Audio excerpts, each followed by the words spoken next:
Easy ആയിട്ട് നമുക്കൊരു paper leaf ഉണ്ടാക്കിയാലോ? അപ്പം അതിനു വേണ്ടി ഇതുപോലെ ഒരു പേപ്പർ, സമചതുരത്തിലുള്ള പേപ്പർ കഷ്ണം എടുത്തിട്ടുണ്ട്.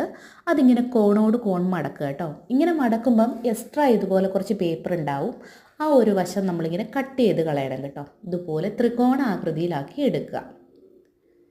പച്ച നിറത്തിലുള്ള പേപ്പർ ഉണ്ടെങ്കിൽ നമ്മുടെ ലീഫ് കുറച്ചുകൂടെ ബ്യൂട്ടിഫുൾ ആയിരിക്കും. എൻ്റെ കയ്യിൽ ഇല്ലാത്തതുകൊണ്ടാണ് ഞാൻ വെള്ള പേപ്പർ എടുക്കുന്നത്.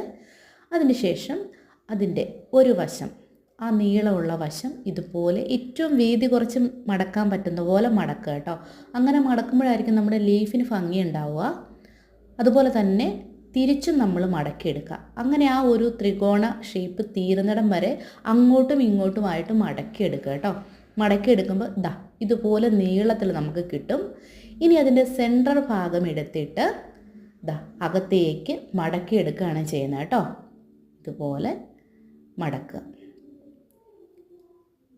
ഈ ഒരു സെൻട്രൽ ഭാഗം വന്ന് യോജിക്കുന്ന സ്ഥലം നമുക്ക് പശ തേച്ച് ഒട്ടിച്ചു കൊടുക്കാമെങ്കിൽ കണ്ടോ, അങ്ങനെ ഒട്ടിച്ചു കൊടുത്താൽ ആ ലീഫ് അതേപോലെ തന്നെ നിൽക്കും. ഇതിനി ഒട്ടിച്ചില്ലെങ്കിൽ നമുക്കൊരു ചിറകായിട്ടും യൂസ് ചെയ്യാം കേട്ടോ, ബട്ടർഫ്ലൈയുടെ. അപ്പോൾ എങ്ങനെയുണ്ട്? ഇഷ്ടപ്പെട്ടോ?